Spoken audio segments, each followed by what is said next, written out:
மாம்பழ சீசன் முடிகிறதுக்குள்ள ஆசை தீர மாம்பழத்தை சாப்பிட்றணும் அப்படின்னு சொல்லிட்டு நான் இந்த வருஷம் நிறையாவே மாம்பழம் சாப்பிட்டாச்சு. ஏன்னா இந்த 3 மாதத்துல தான் வந்துட்டு மாம்பழம் ரொம்பவே டேஸ்ட்டாகவும் இருக்கும், கொஞ்சம் ரேட் கம்மியாகவும் நம்மளுக்கு கிடைக்கும்.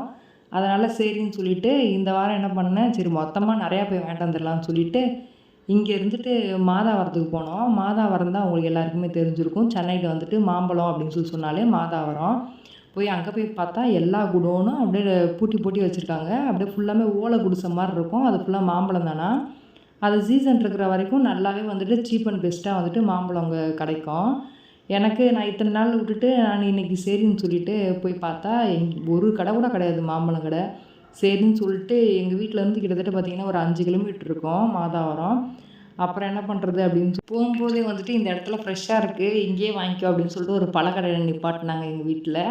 அதோட சரின்னு சொல்லிட்டு இல்லை நான் மாதாவரத்தில் தான் போய் மாம்பழம் வாங்குவேன் அப்படின்னு சொல்லிட்டு போய் பார்த்தா வெறும் குடோன்லாம் லாக் போட்டு வச்சுருந்துச்சு. என்ன பண்ணுறதுன்னு சொல்லிட்டு அவர் சொன்ன இடத்துலையே வரும்போது அங்கேயே வாங்கிட்டு வந்தது தான். இப்போ பயங்கர ரேட் ஜாஸ்தியாக இருக்குது. 1 கிலோவே 170 ரூபா அப்படின்னு சொல்லிட்டு. இது வந்துட்டு ஒரு பழமும் ஒரு கிலோ இருந்துச்சு. ரொம்பவே பெரிய பழம், ரொம்பவே டேஸ்ட்டாகவும் இருந்துச்சு. என்னைய மாதிரி எத்தனை பேருக்கு மாம்பழம் பிடிக்கும்னு தெரியல. அதனால் ஒரு லைக் பண்ணுங்கள், தெரிஞ்சுக்கிறேன். இந்த வீடியோ பிடிச்சிருந்தா ஒரு சப்ஸ்கிரைப் பண்ணிடுங்க. Thank you friends.